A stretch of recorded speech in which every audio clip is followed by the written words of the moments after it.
I am Gary Swanson, the current chair of the Newmarket School Board, here with Superintendent Todd Allen. Hey everybody. We thought we'd take an opportunity to update you on a few things now that it's getting closer to the election and budget time here at the SAU. That's right. So important dates you should be aware of. February 3rd is going to be a deliberative session at the junior senior high school cafetorium. Their town will be starting at 9 a.m. and we'll be following them at 10 a.m. The election will be on March 12th at the Town Hall Auditorium.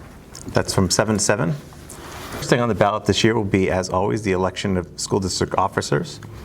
There are 5 positions open this year. They are school district moderator, a 1-year term, school district clerk, a 1-year term, school district treasurer, a 1-year term, and 2 school board members, each 3-year terms.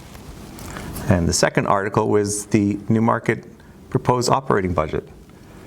Todd, if someone wanted to learn more information about the budget and the warrant articles, where would they go? Well, actually, thanks, Gary. There's a lot of information available on the school district website. If you visit the school district website, you'll see a banner at the top of the page that says school district budget and election information. Just click on that, and there's all kinds of information located there. If you're looking for detailed information, there's the budget narrative that's about 40 pages long that was shared with the budget committee. There are also a variety of other documents, including the actual warrant with the exact language of each item, in addition to some basic fact sheets. So if you have any questions about that, you can certainly call the school district office or email me, and I'd be happy to provide any more information people might have. Great. We should probably just go through each article. Yeah, that sounds like a good idea, Gary. All right, so Article 2 would be the proposed Newmarket School District operating budget. Right. So this year's budget is a 4.3% increase over last year. The FY25 proposed budget is $27,772,282, and again, that's 4.3% more than last year. Most of that comes about because of cost of living adjustments and just the basic costs of inflation. But last year's budget for the FY24 was a 3.9% increase. Maybe jumping off that for a second, there's a 3.9% increase, which we projected to be $3.35 on the tax rate.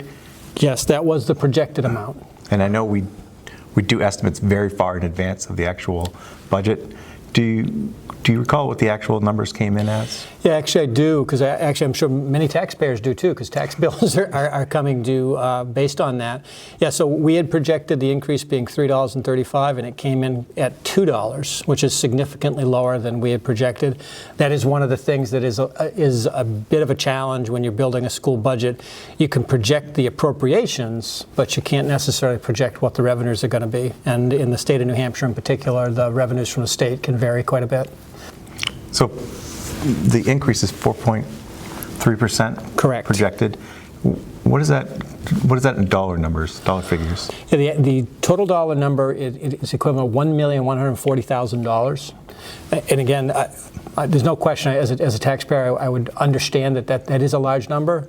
But again, one of the things that we're trying to do as we build our budget is to first make sure that we're able to provide the programming that our students need, and then we have to absorb whatever impacts are passed on to us because of changes in state funding. I think that's important to point out. There are 3 positions that the board was really concerned with.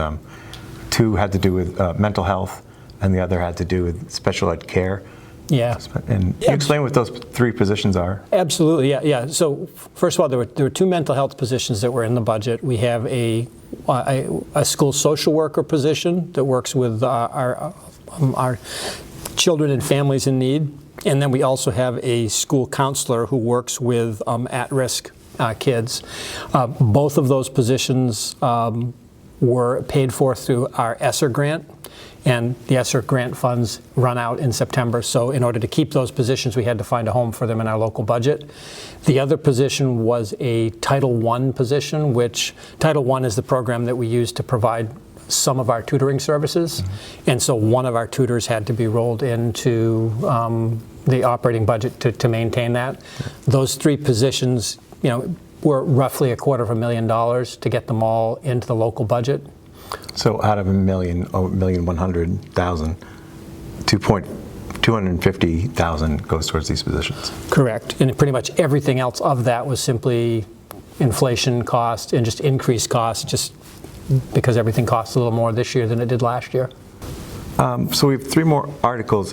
They're all kind of similar. I wonder if we should just kind of combine them in the discussion.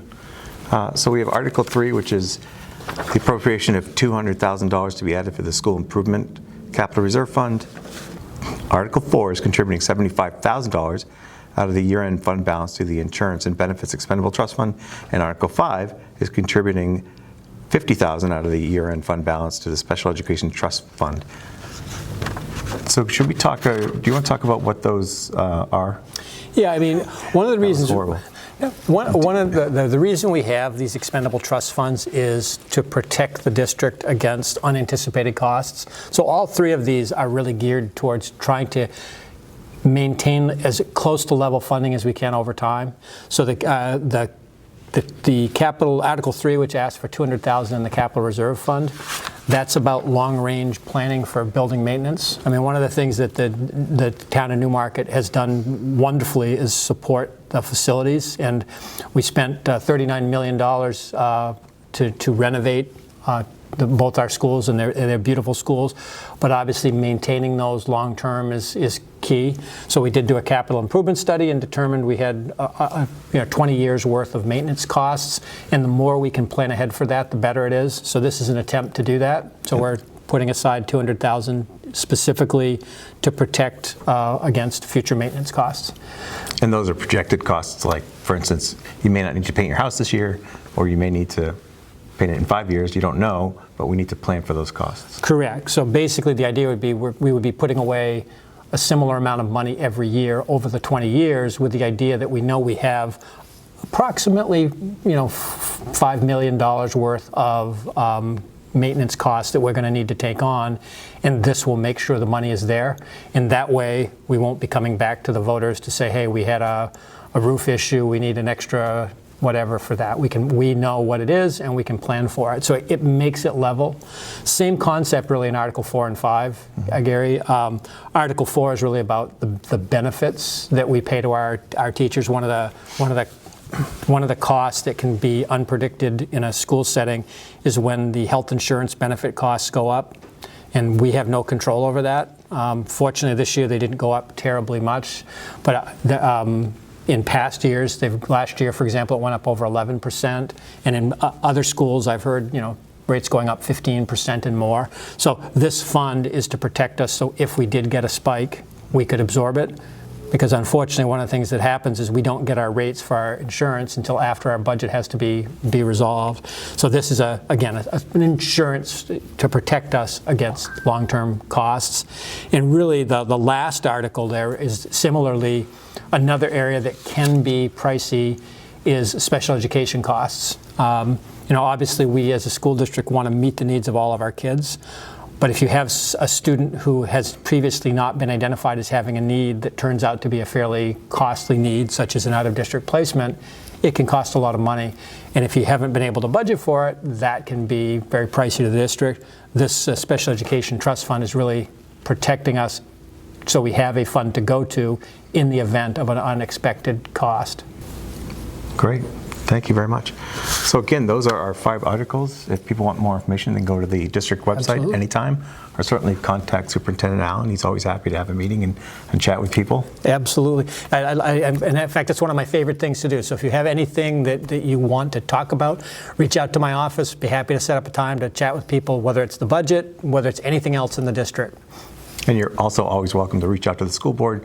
All of our email addresses are listed on the district website as well. Great. Well, thanks, Gary. It's been fun. This has been great. Thank you. Bye-bye. Bye.